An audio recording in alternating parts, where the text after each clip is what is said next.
최근 국제연구 보고서에 따르면 중국은 개발도상국으로부터 받는 채무가 1조 1천억 달러 8,890억 파운드에서 1조 5천억 달러 사이로 급증하여 세계에서 가장 큰 채권자가 되었습니다.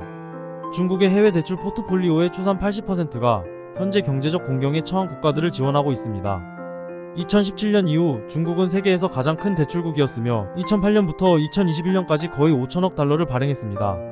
최근 버지니아의 윌리엄 앤드 메리 공립대학이 에이드 데이터 연구소의 연구원들이 새 보고서에서 세계 두 번째로 큰 경제국인 중국이 이제 국제 채무징수국의 역할을 수행하면서 주요 인프라 프로젝트의 지원국으로도 활동하고 있다고 발견했습니다. 중국 국유은행의 대출은 케냐의 철도 및 캄보디아의 발전소를 비롯한 수천 개의 다른 프로젝트를 구축하는 데 도움을 주었습니다.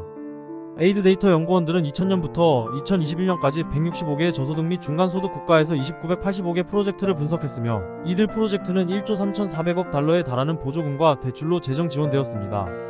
연구원들은 중국 채권에 대한 부채가 늘어남에 따라 중단되거나 취소된 프로젝트의 수도 증가했다는 것을 발견했습니다.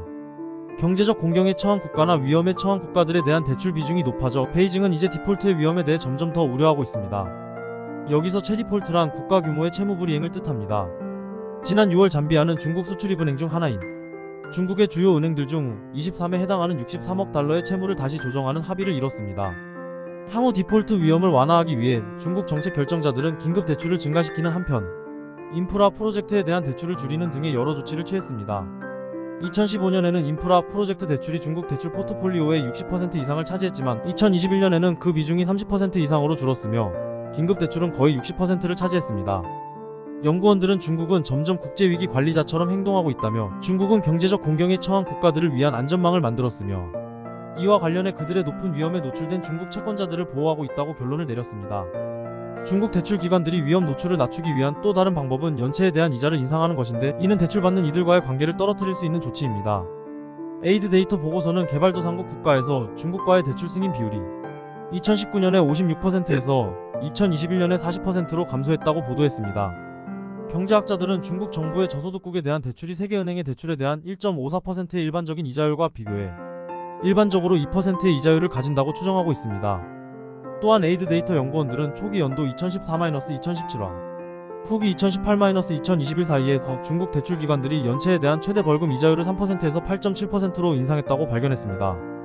보고서의 저자 중 한 명이자 에이드 데이터의 실행이사인 브래들리 파크스는 베이징은 많은 대부분의 은행이 유동성이 없거나 파산 상태에 놓여있는 시기에 세계에서 가장 큰 채권국으로서 자신의 입지를 찾으려고 하고 있다며 반감이 생기고 있다고 말했습니다.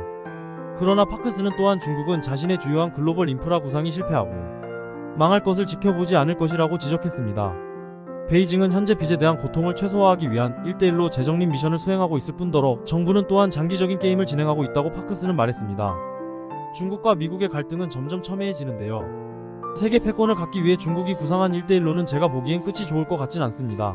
과연 앞으로는 어떻게 될까요? 내용이 도움이 되셨다면 좋아요와 구독을 눌러주세요.